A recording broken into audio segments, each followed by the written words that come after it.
আসসালামু আলাইকুম। নির্বাচনী হাওয়ায় উত্তপ্ত দেশ, জেলায় জেলায় সেই উত্তাপ স্পষ্ট চেহারা পেতে শুরু করেছে।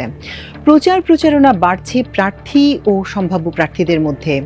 কে হচ্ছেন প্রার্থী, কি প্রতিশ্রুতি দিচ্ছেন তারা, সেই তথ্যগুলোই আপনাদের জানাবো আমাদের এই আয়োজন ভোটের মাঠের খবরে। সঙ্গে আছি তামান্না মিনহাজ। আজ জানাবো চাঁপাইনবাবগঞ্জ জেলার ভোটের হিসাব।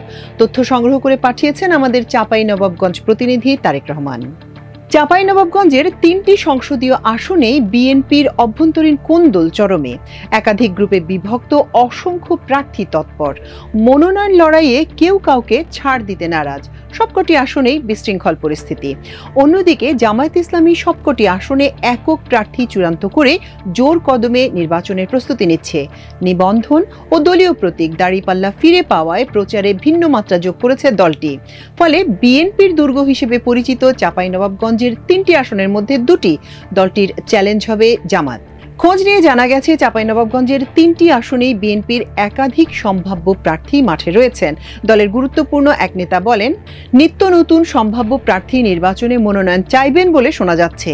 এসব কারণে আসন ভিত্তিক নেতাকর্মীদের মধ্যে বড় ধরনের বিভক্তি দেখা দিতে পারে, যা আগামী নির্বাচনে প্রভাব ফেলতে পারে।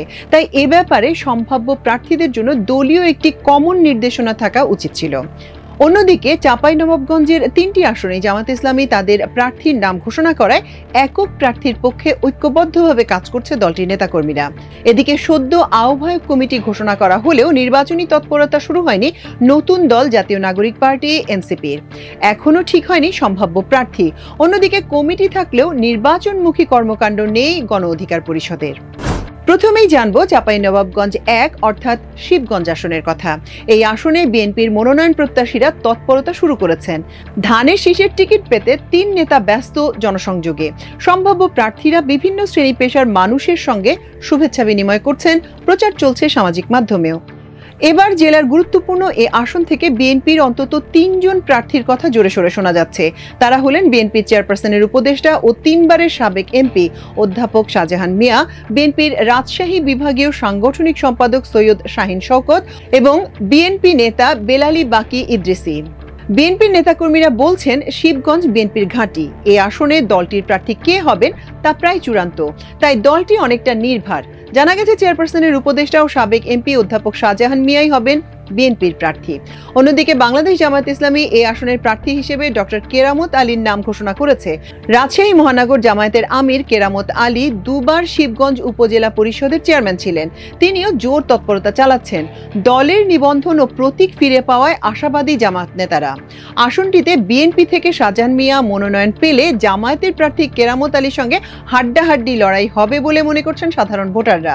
কারণ হিসেবে জানা গেছে, কেরামত আলী দুবার উপজেলা চেয়ারম্যান এবং শাহজাহান মিয়া ৩ বার এমপি থাকলেও দুজনের ক্লিন ইমেজ রয়েছে এলাকায়।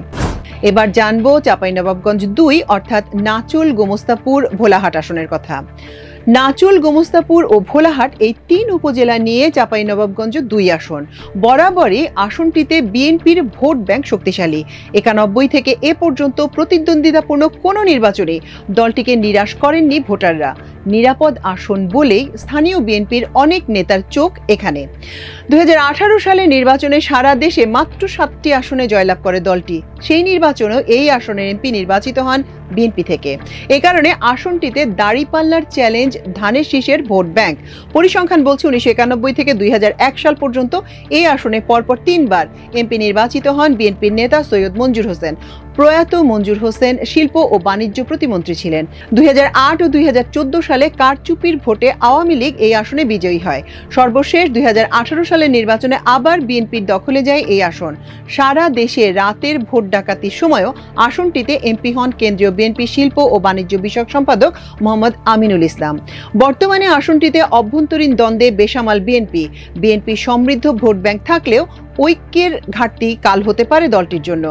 আমিনুল ইসলাম ছাড়াও আগামী নির্বাচনে বিএনপি থেকে মনোনয়ন প্রত্যাশা করছেন বিএনপির নেতা আব্দুস সালাম তুহিন, রহনপুর পৌরসভার সাবেক মেয়র বিএনপি নেতা তারিক আহমেদ ও মহিলা দলের নেত্রী মাসুদা আফরোজ হক সূচি। বিএনপির ঘাঁটি হিসেবে পরিচিত হলেও এখানে জামায়াত ইসলামের প্রভাবও কম নয়। ১৯৮৬ সালে ৩য় জাতীয় সংসদ নির্বাচনে জামায়াতের প্রার্থী মিম ওবায়দুল্লাহ এমপি নির্বাচিত হন। ত্রয়োদশ জাতীয় সংসদ নির্বাচনে আসনটিতে জামাতের প্রার্থী হবেন ডক্টর মিজানুর রহমান। তবে এ আসনে বিগত দিনের তুলনায় জামাত ইসলামের ভোট ও জনপ্রিয়তা দুই বেড়েছে, এমনটাই দাবি করছেন দলের নেতাকর্মীরা। এ আসনে বিএনপির নেত্রী মাসুদা আফরোজও তৃণমূল থেকে হাইকমান্ড পর্যন্ত জোর লবিং চালিয়ে যাচ্ছেন। তিনি প্রার্থী হলে ভোটের মাঠে ভালো করবেন বলে দলটির একাধিক নেতা জানিয়েছেন। আফরোজা হক সূচি বলেন, শীর্ষ নেতাদের নির্দেশে দলমত নির্বিশেষে করোনাকালে ঘরবন্দি মানুষের বাড়ি বাড়ি গিয়ে তিনি খাবার পৌঁছে দিয়েছেন। এবার জানবো চাঁপাইনবাবগঞ্জ ৩ অর্থাৎ সদর আসনের কথা। রাজনৈতিক ইতিহাস বলছে ১৯৯০ সালে এরশাদের পতনের পর থেকে বিএনপির শক্ত ঘাঁটি হয়ে উঠেছে চাঁপাইনবাবগঞ্জ। টানা কয়েকটি জাতীয় সংসদ ও স্থানীয় নির্বাচনে এখানে বিএনপির প্রার্থীরা জয়ী হয়েছেন। চাঁপাইনবাবগঞ্জের রাজনীতিতে দলটির শেকড় কতটা গভীরে তা প্রমাণ করেছে ২০১৮ সালের একাদশ জাতীয় সংসদ নির্বাচনের ফল। তবে বর্তমানে বিএনপির সাংগঠনিক অবস্থা নড়বড়ে।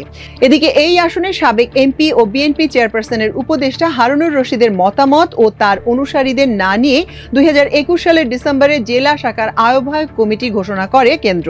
এর মধ্যে দিয়ে স্থানীয় রাজনীতিতে হারুনুর রশিদের প্রায় ২ দশকের আধিপত্যের অবসান ঘটে।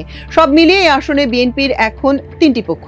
অভ্যন্তরীণ কোন্দল বিএনপির সেই ভিত্তিকে দুর্বল করে দিচ্ছে বলে মনে করছেন স্থানীয় নেতাকর্মীরা। দলের ভেতরে নেতৃত্বের প্রতিযোগিতা, একাধিক গ্রুপিং এর আধিপত্য বিস্তারের চেষ্টা এবং কিছু নেতার নিজস্ব বলয় গড়ে তোলার প্রবণতা জটিল করে তুলেছে বিএনপির রাজনীতিকে। দলীয় সূত্রে জানা গেছে, এবার আসনটিতে বিএনপির মনোনয়ন চাইবেন দলীয় চেয়ারপারসনের উপদেষ্টা হারুনুর রশিদ। তিনি ছাড়াও জেলা বিএনপির আহ্বায়ক গোলাম জাকারিয়া, জেলা বিএনপির সদস্য সচিব রফিকুল ইসলাম ও Chapainawabganj chamber of commerce and ইন্ডাস্ট্রিজের সভাপতি আব্দুল ওয়াহেদ মনোনয়ন চাইবেন। তারা প্রত্যেকেই নানাভাবে গণসংযোগ ও লবিং তদবির চালিয়ে যাচ্ছেন। জানা গেছে ১৯৯১ সালে এই আসনে জয়ী হন জামাতের লতিফুর রহমান। এই আসনে জামায়াতের প্রার্থী ঢাকা মহানগরী দক্ষিণের আমির নুরুল ইসলাম বুলবুল। জামাত ও বিএনপির কেন্দ্রীয় দুই হেভিওয়েট নেতার হাড্ডাহাড্ডি লড়াইয়ের কথা বলছেন সাধারণ ভোটাররা। বিএনপির নেতা হারুনুর রশিদ মনোনয়ন না পেলে ফলাফল জামাতের পক্ষে যাওয়ার কথা বলছেন স্থানীয় বাসিন্দারা। কারণ নুরুল ইসলাম বুলবুল জামাতের একক প্রার্থী হিসেবে দীর্ঘদিন মাঠে রয়েছেন। এছাড়া কেন্দ্রীয় নেতা হিসেবে তার ইমেজ বেড়েছে বিগত দিনের চেয়ে কয়েক গুণ। বুলবুল যেভাবে মানুষের দ্বারে দ্বারে গিয়ে গণসংযোগ করছেন এবং অসহায়দের কল্যাণে হাত বাড়িয়ে দিয়েছেন, এর প্রতিদান দিতে চান ভোটাররা। জানতে চাইলে নুরুল ইসলাম বুলবুল বলেন, জুলাই অভ্যুত্থানের পরবর্তী সময়ে মানুষের মধ্যে রাজনৈতিক সচেতনতা বেড়েছে। দর্শক, আমাদের আজকের ভোটের মাঠের খবর এ পর্যন্তই। আগামীকাল আপনাদের সামনে আবারও হাজির হব খুলনা জেলার খবর নিয়ে। সে পর্যন্ত আল্লাহ আপনাদের সবাইকে ভালো রাখুন, সুস্থ রাখুন। এতক্ষণ সঙ্গে থাকার জন্য অশেষ কৃতজ্ঞতা। আল্লাহ হাফেজ।